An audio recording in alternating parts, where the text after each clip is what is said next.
And welcome back to the Matt Stats Show, along with Glenn Gormley and Kevin Hazard. I'm Jason Bryant. This is, as Glenn will explain here, a little bit of the money ball of wrestling. But today, our topic, we're talking national duels, and we're not talking the, somewhat divisive topic of Division One national duels. We're talking about the growth and the continued growth, because there are two different things. We've had good growth, and then we've had the explosive growth of the multi-divisional national duels, which will take place in Louisville in January. This is something that we're going to dive into historically, and it also kind of amplifies and accentuates the growth of wrestling outside of the Division One level. So we're going to welcome in Kevin Hazard, Glenn Gormley. First of all, holiday season coming up as we record this prior to Christmas. This will be our December episode. First of all, Kevin, how was your Thanksgiving? We got to come off of that. For those of you that celebrate Thanksgiving, and those of you in Canada, happy fourth Thursday of the month. Kevin, how was the turkey day for you? Turkey Day was great. We were at my son Brian's house, who you know very well, and we had a lot of the family. They had 40 people for Thanksgiving at his house. Jeez. So it was really wonderful. It was, my family, my wife's family, and all the in-laws and outlaws, and Man, it there was are great. outlaws in the Hazard clan. We know Oh, that for sure. for sure, for sure. Limerick in the mountains, always they escaped to the mountains of southern Ireland. So that's the outlaw part. What about you, Glenn? The outlaws of Tennessee, Virginia, and all points where you've been over the years. How was your Thanksgiving? I had a great Thanksgiving. Spent it here on Rocky Top. It was a good time. No Yeah, complaints at all. still a little bitter about that playoff situation in the college football side. I understand. Yeah, I'm upset that we didn't get in, but life is life, and things happen, and we just got to beat Clemson in the Orange Bowl. Well, it's a super orange bowl because there's nothing going to be orange. As everything's going to be orange. You're going to be looking at the stands, and be like, Orange, who's exactly. rooting for who? It's like, where's the twinge of purple going to be? That's how you separate Clemson in that regard. Even though purple's like kind of their third color, I guess they might have to Yeah. break that out to separate the Well, they're actually blinding wearing white. sea of orange They're and wearing white. white. They're the home team because it's the Orange Bowl, and they decided to wear white. So I don't know if we're going to wear orange, black, or what we're going to wear. I don't know. South Florida, even in January, wearing black, probably not the best for the whole heat thing. But No, Glenn, why don't you set I the think table? we should always wear orange. Yeah. Yeah, I mean, my rival high school back home is Tab High School, and they definitely had the Tennessee color scheme. They have the So, power T. Yes, they do. yeah, the Power T. Coach Yes, Hovis Drive, a very good coach back in the day, as many times as they lit Pocosin up on the football field. Terry Kirby and yeah, Chris when you Slade have running Kirby and rampant over a bunch Slade. of, oh my Yeah. goodness, the horror stories that I heard. That was prior before I moved there, but anyway. Glenn, why don't we I set the was at the table? game where Kirby set the state record. Oh my goodness. So Glenn, Yeah, why don't we set the it was table against on what we've got Pocosin. for episode 16 today? Certainly, this is episode 16, and there's an old saying. The media asked Willie Sutton, "Why do you rob banks?" Because that's where the money is. Was his answer. Well, why is the NWCA multi-division national duel so important? This is where all the teams are.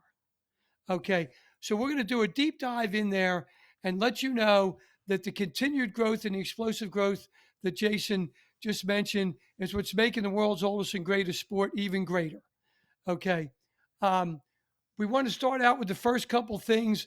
That old I feel like a number, the old Bob Seger song. I'm a stats guy, and a lot of times you feel like a number on this show. The You next throw a thing lot of is, Seeger references out in case anybody. I'm just starting to pick up on this, so I mean, I'm waiting for the whiskey in the jar and the night moves references. But yeah, I feel like a number. We've heard yeah, that one a couple yeah, times. yeah. Yeah, well, talking about Seeger and night moves, that talks about the NCAA tournament with a different Seeger. um, okay, so um, anyway, um, I want to get this clear on every show. The opinions expressed on this show do not necessarily reflect the opinions of Mike Moyer, the NWCA, and not necessarily do all the co-hosts agree on all these things. We're trying to make you think. Okay. And I Um, will yell at Glenn when here's he's wrong. Yeah, and that's fine. You can yell at me when you're wrong. You have the biggest microphone in the room, so you're allowed to say what you want to say. Although Okay. I still got to respect the Grand Poobah of wrestling, Kevin. When he speaks, you listen. Yes. Yes. Dun, dun, dun. He's the patriarch of William and Mary Wrestling and the patriarch of this show. So And um side note, Brian and I, his son Brian and I were announcing the Garden State Grapple about a week or so ago, just after Thanksgiving. Let's see, that would be about a week ago as we record this. And Steve Mittich, the current director of wrestling ops at Rutgers, who spent time as a coach at Keystone College, is like, yeah, brings up Kevin Hazard to the Hall of Fame class. So, yeah, Keystone Junior College. So we got to talk a little Kevin Hazard and some Keystone stuff with Steve Mittich. But as we move on here on Mad Stats, we're getting to the primer, Glenn, of what we've got going on with the multi-divisional dual meet championships. Those of you who are listening on the web, we will go back and check out madtalkonline.com or NWCA Online where you found this. If you're watching on the video, of course, this is the PowerPoint that's accompanying it. But if you're listening on your phone, we will have a download with these PDF slides that as you hear Glenn go through instructionally telling me how to hit the clicker for him. You can follow along with Glenn's notes. We've got maps and we got a lot of stuff in this particular episode. So there we go. That's for the housekeeping stuff. So if you can follow along, hopefully if you're not driving and listening at the same time. Yeah. And let me follow along what Jason said. We had a little technical difficulty on some of the maps. We don't have them all here, but we will have them all in the library at the NWCA website. Okay, guys, just to bring everyone up to speed on what the multi-divisional duels are for 2023. Okay, this started in 99 with 13 men's D1 teams, 1 D2, 1 D3, and 1 NAIA team. It then expanded to have a multi-divisional national dual meet team. This is the NWCA championship for this. It's not an NCAA championship. The NCAA only allows one championship, and that's what we all know in the third week in March for Division I and a couple weeks earlier for the other divisions. Okay, 2017 was the last time there were men's D1 teams in this tournament. There were 8 dual meets for that. Okay, this was actually followed up the old Virginia duels that Mr. Graham started back when I was in college. That's how long ago that was. Okay, the teams now are selected in April based on their previous results and who's back. It's been in December or January the last few years. They decided not to have it too close to the NCAA individual tournament due to possibilities of injuries. Okay, here's the link for the NWCA multi-division national duels so you can follow it, watch it on Flow or wherever you are. Okay, because we want people to follow this thing.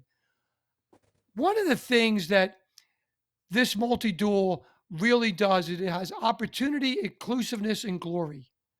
Okay, in a dual meet, okay, everybody on the team can feel a part of it.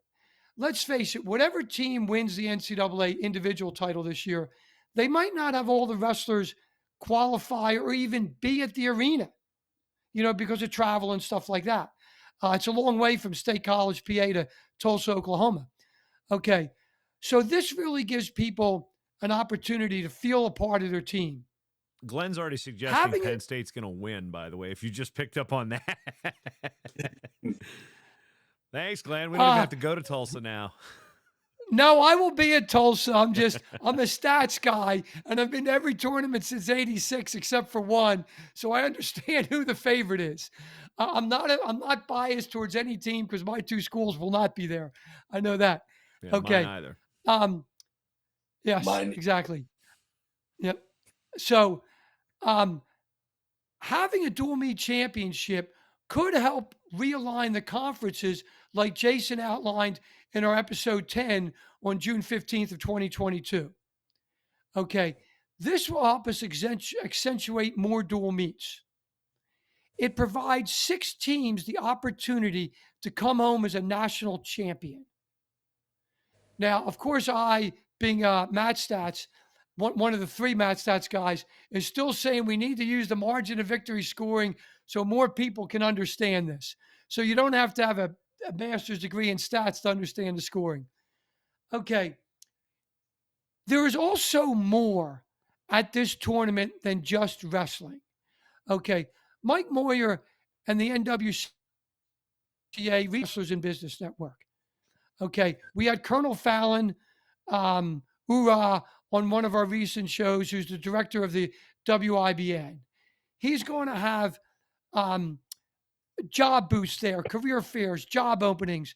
I'm going to be there I'm a proud member of the WIBN, as is, the other company I work for and our employees. And we're going to be there trying to network like this thing's all about, the WIBN. So it's more than just wrestling, it's something that helps this sport. And the WIBN is a network that helps wrestling and also helps wrestlers make money. Okay. Let's go to the next slide, Jason. All right. It is the growth of the sport and the multi division duels are correlated. But as Corsify has preached many shows, correlation does not prove causality. Going back to the old Willie Sutton thing, there is a Sutton's law that they teach in medical school. Okay. If you hear hoofbeats, think horses, not zebras, right? In America. So we are saying that it is correlated between the growth of the sport in this tournament. But I'm not offering this tournament as the cause of it. It is the result. This tournament could not happen if not for Mike Moyer, his staff at the NWCA, and so many other people, athletic directors, presidents, that have seen the light and have added men and women's teams. So that is why this sport is happening. So who is at this tournament? Kevin, I'm going to let you read out this slide so you can participate and tell everyone who's in this tournament. Thank you. Well, You're there's welcome. 16 Division II teams for men. This is men's first. 16 Division II, 24 Division III, and 16 NAIA, and 8 NCAA teams. So there's 4 different divisions for the men's, 2 for the women's, 16 NCAA women's teams, and 16 NAIA teams. So there's a lot of teams competing at this championship. Are there men's Division I teams, Kevin? No Division I teams. And one thing Okay, to no look men's at Division I too teams. is the growth we've seen. You're maybe sit there and wonder, be like, why are there more Division III teams? Well, there's well over 100 Division III teams, and the way the structure is it's a broad spectrum. You got a lot of teams in New England, but you've got 6 regions in Division III spread across the country. And this is an opportunity for teams in those regions that, those budgets are smaller. You're usually hitting the localized, regionalized tournaments. I mean, sometimes you'll see like a Stevens Institute that will go out to Iowa, that will go out to Michigan or something like that to wrestle a tournament like the Matt Mann at Cornell or something like that. But usually these teams tend to stay home a lot more, and the national duels being in Kentucky, okay, you converge into a central-ish location, and boom, there's your dual meets. So your RITs of the world are going to have a chance to hit the Wabash and the Wartburgs, for example. So geographically, Louisville is a spot, and that's how you say it when you're down there. It's not Louisville, it's Louisville, right, Glenn? We got to make sure it's happening. You drink Cheerwine in Louisville down there, and I was there last year, and the facility close to a lot of things downtown. I even went to a concert last year. So I mean, it's one of those things that you're going to have a lot of stuff going on. So it's fan friendly. You've got a lot of mats, so it is a bit of a it's a 10 mat circus in the main gym, and you've of course got the open tournament with it. But this is an event where you get to see teams hitting each other where they normally wouldn't, and that helps for NCAA seeding. That helps for they don't have an RPI component to it or a qualification standard like Division I does. But again, those cross-conference, those cross-regional matchups are very important for these teams when they get to their national tournament. Because you say you've got a Life down in Georgia in the NAIA. Yeah, their men's team went up and they hit Grandview at like the Grandview Open, for example. But are they going to have an opportunity to hit a Providence or a Montana State Northern, that type of team? Not saying that they're all there, but that type of matchup is something that's helpful to the sport to set the lineups, to set things as they go out of their regionals and their qualifiers into their tournaments as well. Yeah, Jason, that's a very good point because Louisville's home of the most exciting 2 minutes of sports. And in January, it's the most exciting 2 days in sports. It's pretty good. And one thing I love about the national duels is... I just wrote that line. Yeah. So last year at the national duels, what was also interesting, I was on the broadcast for I believe it's now Bally Sports. It used to be Fox College Sports, is where you see these dual meets. Each division will have some on TV on your regional sports networks. But I called one of the greatest dual meets I saw all last year, Nebraska Kearney in St. Cloud State in the semifinals. And that win got St. Cloud State to break Oklahoma State's NCAA record for consecutive dual meet victories. the next round, they lost in the finals to Central Oklahoma. So you've got, after that, you have record set and record ends here. And then you've got, Grandview and Life, that rivalry that's developing. Life took the individual tournament a couple years ago. Grandview's won the national duels multiple years in a row. So you've got these things, and it's an opportunity for teams like RIT, for teams like Reinhardt and NAI to really, all right, here's our breakout. How good are we? All right, we're in there. We're in the third and fourth place match. We're in the semifinals. Or a team to get hot, like Newberry just stormed into the semifinals last year. So it's a good team building element, and you see these teams really get, excited about it, and you see these huge yelps and yells from all across the facility, the Kentucky Expo Center. So I love it as a fan, and it brings you back to that, that 10 mat circus, or how many mats we're even running in that main gym. And it's just, there's so much going on. So as a fan, it's wrestling overload. Yeah. Well, thank you for that, Jason. So Jason has mentioned, I've mentioned, and Kevin's mentioned many times on here about the growth of the sport. I think a lot of people live with blinders on and just think the big men's, Big Ten basically in Oklahoma State and a few other schools. You can see on this slide, and if you're just listening to it, as of December 9th of this year is what we're talking about here. The NCAA men's D1 has 85 teams, not men's total teams, men and women. Division II has 100. Division III is 168 for a total of 353 in the NCAA. NAIA is 121 for a total of 474. Now, when I'm saying this, since I wrote this slide, Evergreen State added both men and women, so that's now 476. Okay. These numbers, with the exception of D1, are the highest numbers ever, 2023. And as the slide that Jason has up now, where do we stand with men's teams, just men? NCAA Division II is at a record right now for the most teams ever. Division III is at 82%. Division I's only at 75%. So you can see the growth of this sport is D2, D3, NAIA, and women. Okay. And Glenn, to jump into that, just one caveat about Sure. the statistics, because again, this is one of my projects, is to go back year by year and fill in the gaps, because the NCAA didn't track participation data until Correct. 1981-82. So when you see 82, you're gonna be like, well, we had 1,000 teams at this point. No, okay. So we're looking at actually backtracking. We have to backtrack and create the data prior to 82. But documented 82 is our starting point, but it's also our high water point in a lot of ways, because that's when we started to see the rise and fall of college athletics in so many different ways. So that's where you see 1982. It's because that's the first year of documented statistics. Thank you. For these sports, that's the high we've been. So we're creeping back up. Yeah, thank you for that, Jason. And just because other schools had programs before 82, doesn't mean they all had them in the same year. And let's also remember that the Division I structure, the divisional structure, didn't begin until 1974. Prior to that, we had college and university. And then prior to, I believe, whenever we had the first year of the college division, I'll have to look it up, it was just NCAA. So the nomenclature of Division I, Division II, Division III, wasn't until the mid to early 70s. So when you hear, they were all Division I in 1968, no, they weren't. They were in the university division. Yeah. There is a distinction. It's, and I'll use this analogy for people. Kevin and I both went to school in Williamsburg, and Jason grew up right near there. Colonial Williamsburg is a redone living museum, but none of those buildings were all there at the same time in the 16 and 1700s. They haven't been all there at the same time until now. Okay, so all those buildings were never there at the same time, kind of like all those programs were never there before 82 at the same time. You mean they weren't? So Paul's Deli No, and the they weren't. Deli were never there at the same time? No, I'm just kidding. They were absolutely the there. Greenleaf might have been. Okay. So, relic.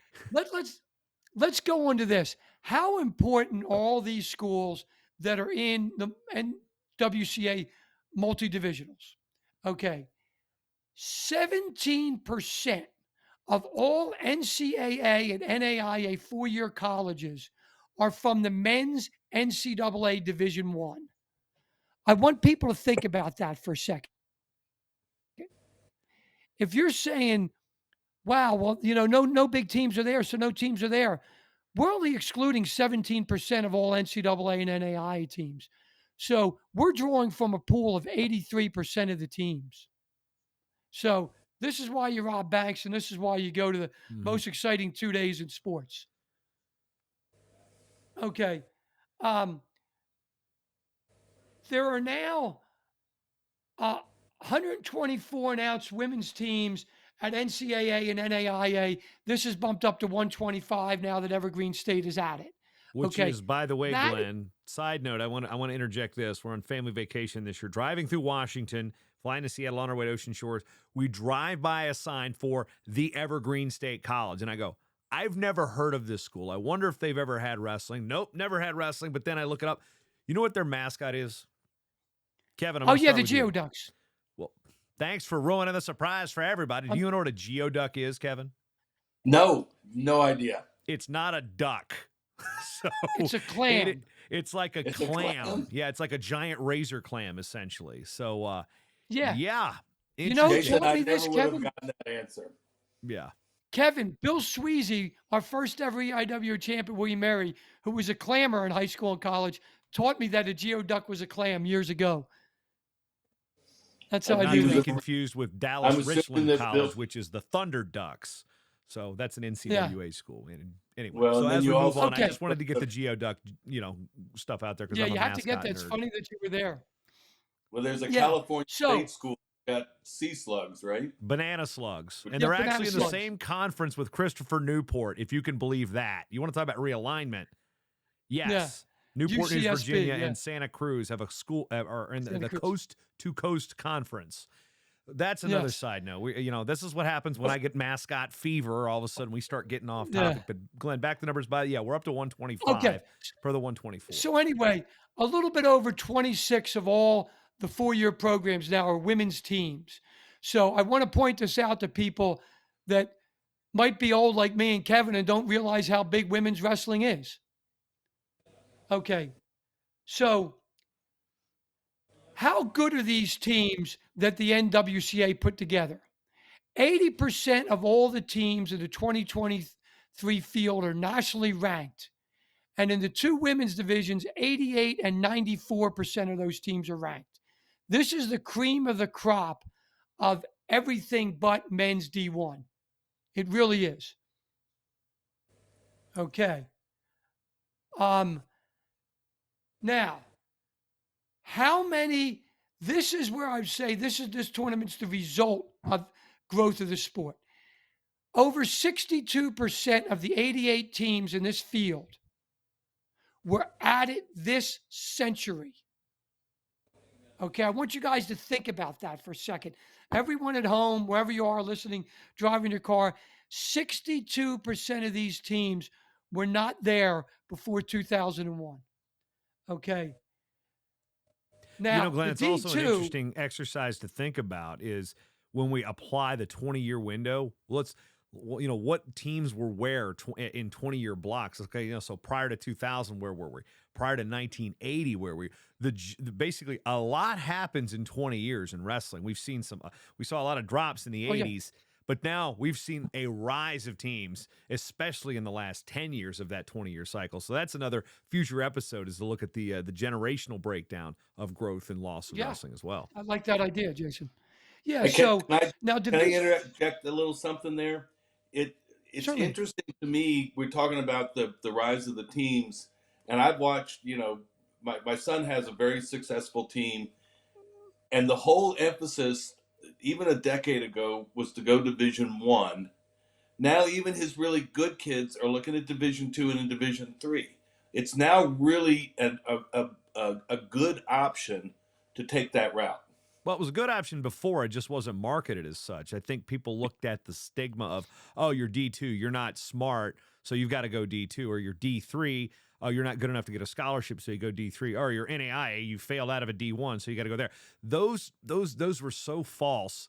And yeah, there are situations where that was true, but that was more the exception rather than the rule. And ultimately, I'll say this to kids these days, and I'll look at it granted, I was not an athlete, but you go with the place that's best for your career, that's best for your hopes, your dreams, your aspirations. And there were places like, from a broadcasting standpoint, Syracuse and Brown and James Madison would have been really high on the list. ultimately I stuck where I was close to home because I had better hands-on experience and contacts there. Was it the best degree for me? I don't know, but it was the best situation. So the best situation may not be a backup in a D1 room. The best situation may be enjoying your college career as a starter at a smaller Division III school where, you know what, there's 30% of the student body are athletes, and it's not a job. That's the one thing that I love about the smaller divisions. It's not always a job. You can enjoy your career and actually give back to the sport. You're not burned out by it because D1 sports, even though we love wrestling, we know D1 sports is a factory. If there's not somebody here, next man up, and if you're not the next man up, a lot of attrition in those type of situations. Yeah.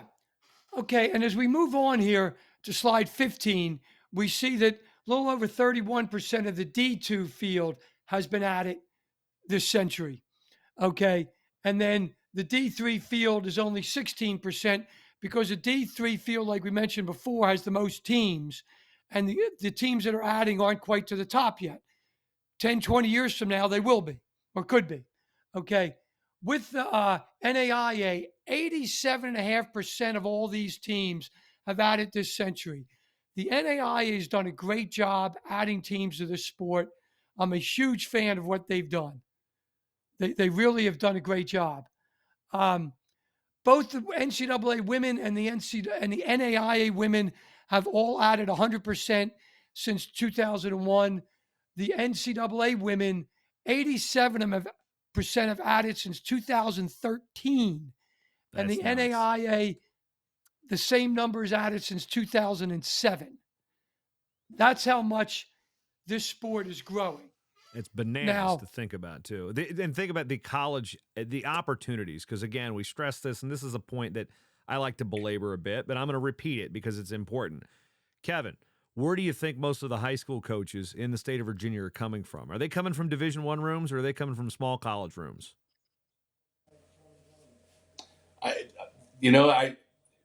The ones I know are pretty much all Division I, but that's a very small cross section of the coaches across the state. Now, let's look at Iowa. Where are a ton of those coaches coming from? Like some of the best coaches in the state of Iowa are D3 wrestlers. I mean, Rick Caldwell, NAIA, Rock yeah. for years. And then we're seeing the opportunity. Those are the guys that are going to go back and coach and teach at the high school level. Yeah. Like I said, I always like to say this: Brent Metcalf's not going to be your high school coach. At least not right now. He's not. So again, that's another thing about where we fill out the next generation of wrestling and wrestling coaches are the athletes that are at those smaller schools. Yes.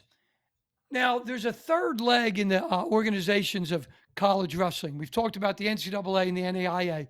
For the first time ever, the NCWA is in the NWCA multi-divisional duels. Okay. Jim Junta, who's the executive director of the show, was on one of our episodes. Okay. The NCAA has 159 men's teams and 60 women's teams. Okay. Just the men's branch of this is in this tournament.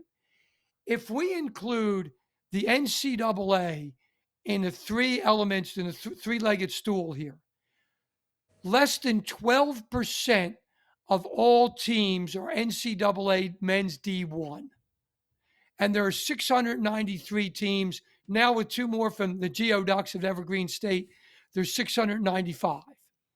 Okay. That's a quack, big but I number. don't think that's what a clam I doesn't. know. A clam doesn't quack. I'm seeing a valve. What time? Like, Yeah. yeah, that's not a war chant. We got to figure that out. Anyway, this Geoduck thing. Yeah, I didn't go to medical school, but I don't think they have vocal cords. So, Quack. okay. What the whole basis of this show is on the next slide.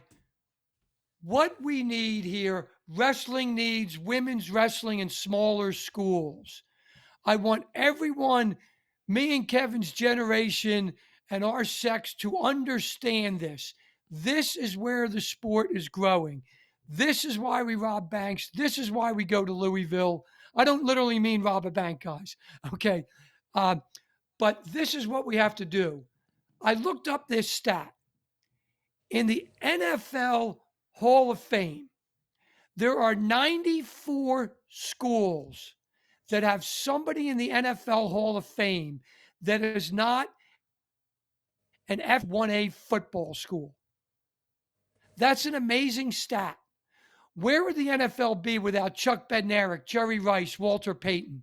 They went to Penn, Mississippi Valley State, and Jackson State. Okay. All three of the best players that ever lived. Okay. Where would wrestling be without women right now in smaller schools? We'd be in deep kimchi, guys. Okay. I'm gonna stick with that mascot question real quick because I'm putting the poobah on the spot here. I got one. Kevin, do you know the mascot for Mississippi Valley State? Oh. I've actually watched them play, and I can't think of it. I just know that they play fast Of course, football. yeah. They are the Delta Devils.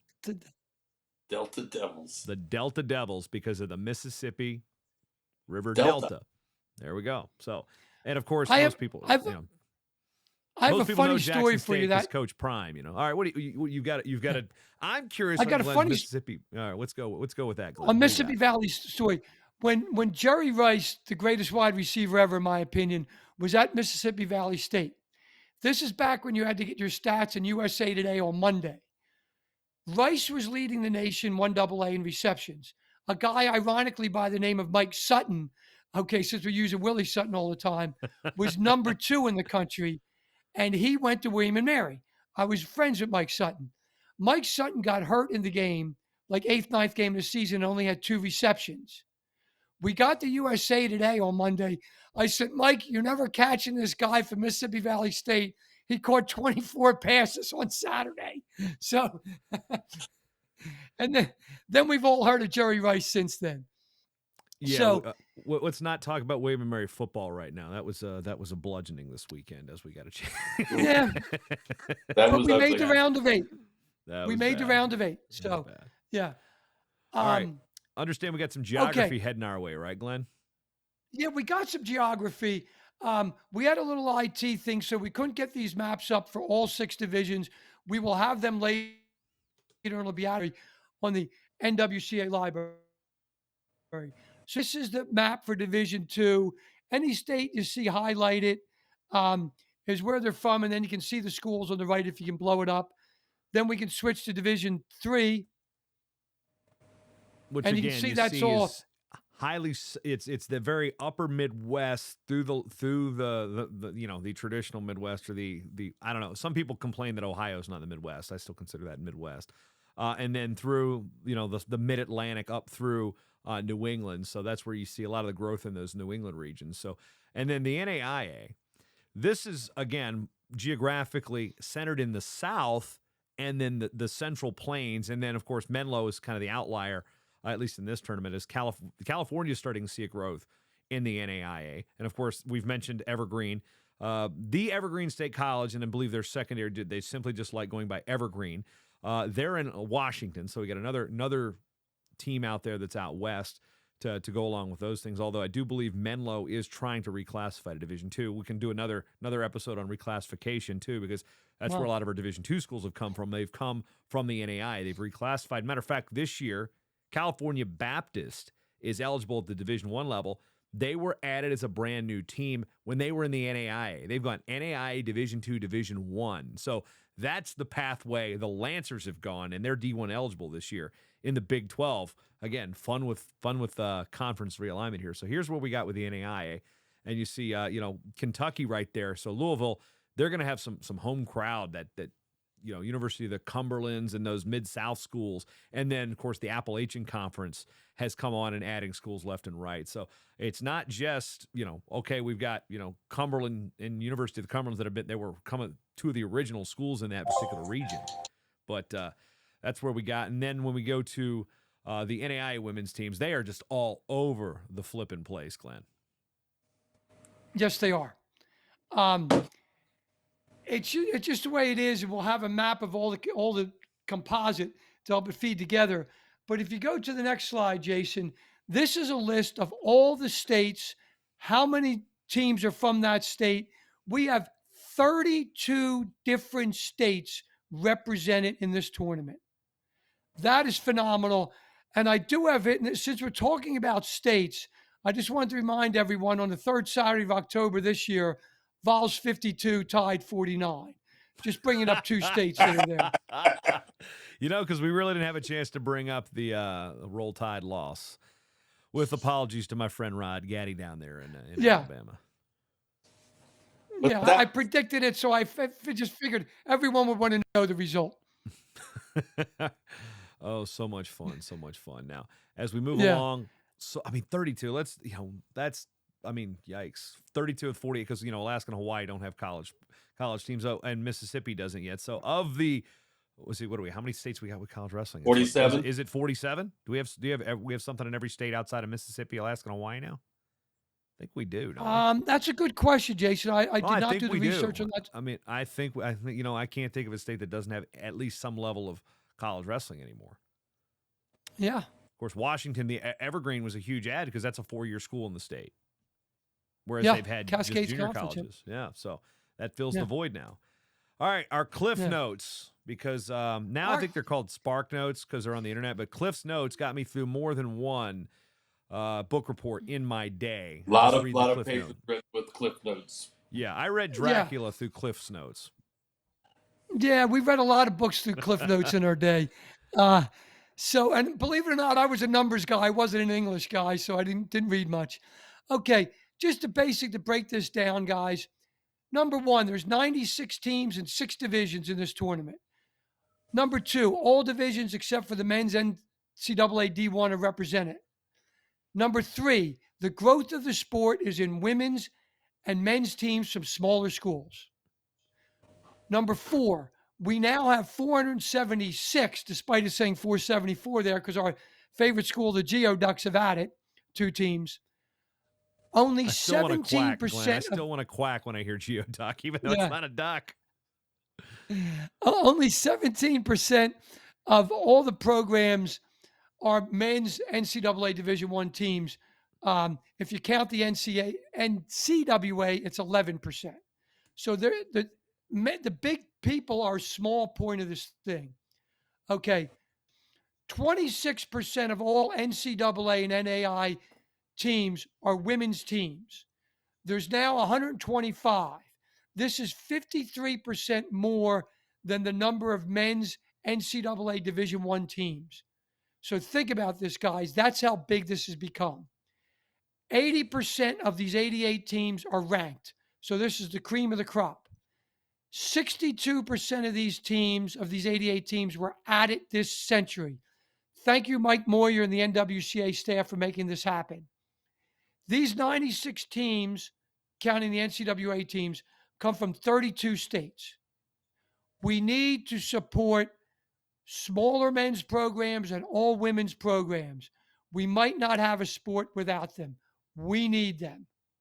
Okay, so if you can't get to Louisville, you can listen to it on Flow Wrestling. You can go to the website on the NWCA online and see it. It's really important for the sport, guys. Yeah, and a couple things before we get to pitch next week or next month's show, as we're talking conference qualifiers. You see it there on screen. Some things that you need to pay attention to with the NAIA, for example, this year. His name is Boggy. It's his nickname. His name is Batterdine Boldma. He wrestles at Doane. Currently, as we record this, December 14th for release on the 16th, is or actually probably later today, whenever we're recording this. It's a time warp sometimes with the show. Boldma has won 82 consecutive matches. That ranks 24th all time in collegiate wrestling history. That's every division. So he is on a pace to, he's going to, if he goes through the season undefeated, he should break the 100 mark. And there's very few people that have ever won 100 consecutive matches in this sport. So that's a story to follow this year. He's a Mongolian native. He came to the United States. This is only his 5th year of wrestling our collegiate style. So his first year, he wrestled at junior college, was learning English, was learning the American system of wrestling. He did take a loss his first year. He's going also to be trying to become a 4-time NAI national champion. So it's an interesting thing to follow with the NAI this year too. So Batterdine Boldma, that's a name to watch. I've been following his path on Instagram at Jason M. Bryant. So that's another thing to pay attention to with the NAI this year, is this win streak, which you don't see streaks like this very often, regardless of division. So that should also be celebrated. Wow. I had a couple thoughts too. One, I don't know how, but we need to do a better job getting the word out. And I think what you just said is a way. It's like the the NBA. They created this juggernaut through isolating on specific players.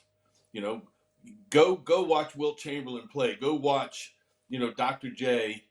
And here we have a guy who's got 82 in a row. That's a big story. And so I think we need to do that. Two, we were talking about the growth of college wrestling for women. That's had a huge effect at the high school level. I mean, Virginia this year, women is now has emerging sports status. And we've gone from, I was talking to some friends that work on the women's side, tournaments that 5 years ago they'd have 15 to 20 girls, they've got 120 to 150. There is huge growth on the high school level. Now there's places for them to go. So that's I saw a discussion on Facebook today complaining about the girls' rankings in Virginia. Are you? There's a discussion about this now. That's cool. As somebody used to do the Virginia high school rankings on the boys' side, I don't want any part of those rankings discussions. But and Glenn, to the point, like you talked about stars, for example, I looked over at my shoe wall right now. I have 11 pairs of Air Jordans. You know, it's Michael Jordan transcended sport more than just basketball. Sure. That's a generation that grew up like watching the sport. And I mean, I was a sports fan before I was a wrestling fan. So, watching, his airness and such, like there's an interest in the NBA, whether you like the Bulls or you wanted to see the Bulls lose because they won six titles in 8 years. So, there's things about it draw. And then who everybody likes the win streak. Everybody, or they want to see a beat. Yanni Diakomahalis started the year at 75 in a row. His streak was done. I mean, him and Boggy were going to be the two streaks I followed this year. And then Austin Gomez came out and says, nope, streak over. And we're thinking, I think the math, Yanni could have gotten over 100. And that would have been a big storyline this year for Cornell, which, you've got the Dake thing with the 4 titles, but you got an Ivy League school with that type of thing. So, yes, they're Division I, but at the same point, you're following the non-traditional powers. You're following things from small schools. Daniel Igali was an undefeated 3-time NAIA champion for Simon Fraser, was Olympic gold medalist, and was then wrestling in the NAIA. That's kind of scary before they moved to Division II. So a lot of storylines to follow. Again, I mentioned the St. Cloud State win streak, the top NCAA win streak. Grandview, we talked about them. Their dual meet win streak was stopped this year by Division I school, the same school that actually ended the previous one, Iowa State. Their NAIA streak of matches, wins over NAIA schools is in the 130s as a dual team. So a lot of these streaks, they start and they end at the national duels. So it's something to pay attention to. If you love the sport of wrestling, just open the eyes just a little bit more beyond what everybody already covers and maybe follow it. And I'm learning this firsthand with my experience with college hockey this year. Knew nothing about the sport prior to getting the announcing gig at St. Cloud State.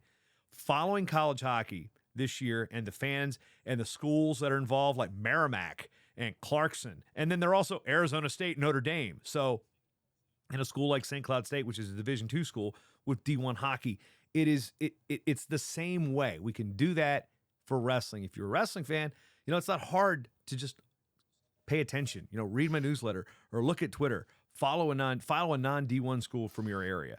Start with one program at a time. That's what I'm doing with college hockey. I'm starting with the one program I know, and it's branching out to sit there and be like, okay, there, Minnesota Duluth, Minnesota State, Bemidji State, St. Thomas. That's just in the state of Minnesota. Branching out, Bowling Green, Miami. They've got hockey teams in Ohio. You can do this. It's not hard. All you have to do is just want to learn more.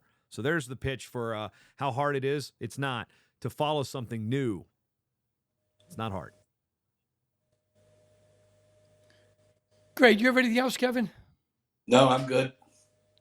Poobah's Okay, sitting there guys. just loving this. If Yeah. you're watching on video, you just see the grin from the Poobah. I want to wish everyone a Merry Christmas, Happy Holiday, Happy New Year. And what is our topic next month on Wednesday, January 18th, 2023? It's going to be on the conference qualifiers. So tune in next month, same mat time, same mat channel. For my fellow co-hosts, Kevin Hazard and Jason Bryant, this is Glenn Gormley. Hope to see you in Louisville.